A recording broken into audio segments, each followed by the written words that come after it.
Bonjour, ce sont 3 ans jour pour jour depuis que nous avons obtenu notre indépendance. 30 juin 1960, 30 juin 2023. Mais aujourd'hui, je vais vous parler d'un thème qui est aussi simple. Le Congo indépendant, mais les Congolais indépendants et inconscients. Vous pouvez voir, déjà avant de commencer, vous pouvez voir dans mon habillement, il fait vraiment froid ces derniers temps. Le président Tshisekedi nous avait promis de faire du Congo l'Allemagne et l'Afrique. En tout cas, chapeau bas cette année, ça s'est réalisé parce que des gars ont dit les gens à Congo, on a eu sa vie de Mikolo. Mais que cela nous tient.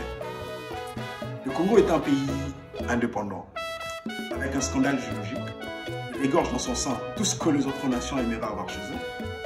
Mais ce que j'arrive pas à comprendre, c'est que comment les Congolais n'arrivent pas à vivre du Congo, au fait. Parmi les raisons, on a réfléchi et j'ai compris que les Congolais sont tellement basés dans des futilités, des choses qui ne sont pas importantes, qu'on n'arrive pas à promouvoir ou bien à utiliser les ressources que le Congo nous offre à nous, Congolais. Mais à son temps, que ça vous nous dit ceci. Rien ne peut être construit sur la haine, l'amertume ou la vengeance. Les Congolais ont la haine envers leurs propres compatriotes. Cela est prouvé par les tribalismes grandissants et des conflits ethniques. On est rempli de regrets, d'humiliation et d'un goût amer de notre propre histoire. Et nous constatons avec désolation que chaque législature est un moyen de vengeance pour les uns et les autres, pour le mal ou le préjudice qu'on a eu à infliger dans le passé à la personne nouvellement élue.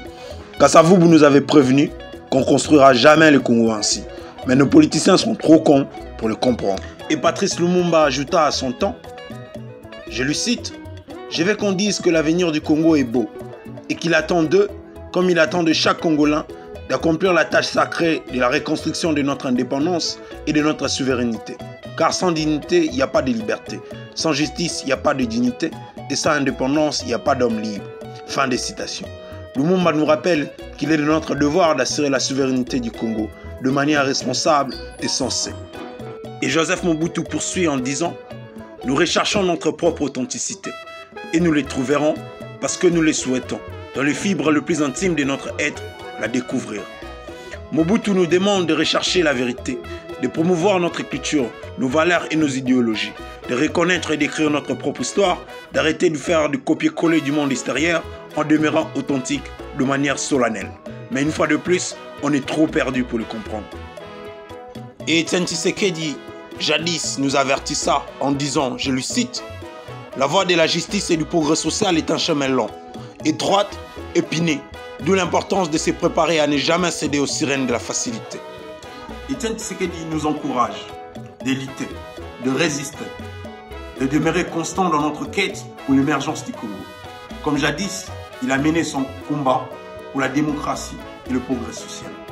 Et Laurent Désiré Kabila poursuiva, je lui cite, « Je suis un soldat du peuple. Je sais qu'il cherche ma peau, mais les impérialistes doivent savoir qu'il y aura plusieurs d'autres révolutionnaires qui aiment réellement notre pays, après moi. » Par là, Mouzé demande au peuple congolais d'être des révolutionnaires qui aiment le Congo réellement.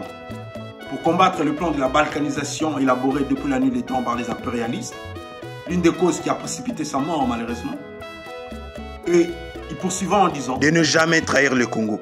Cette phrase d'un grand monsieur qui est Laurent Désiré Kabila a toujours résonné dans chacun de nous. Cela est une interpellation pour chacun de nous de ne jamais trahir le Congo. Et Joseph Kabila à son temps nous dit, je lui cite, il y a un prix à payer pour tout, y compris pour la dignité. Fin de citation. Kabila a matérialisé ses propos en organisant pour une première fois les élections avec fonds propres de la République pour assurer notre dignité et notre souveraineté en tant que nation indépendante. Et cela est l'une des causes de la diabolisation de sa personne.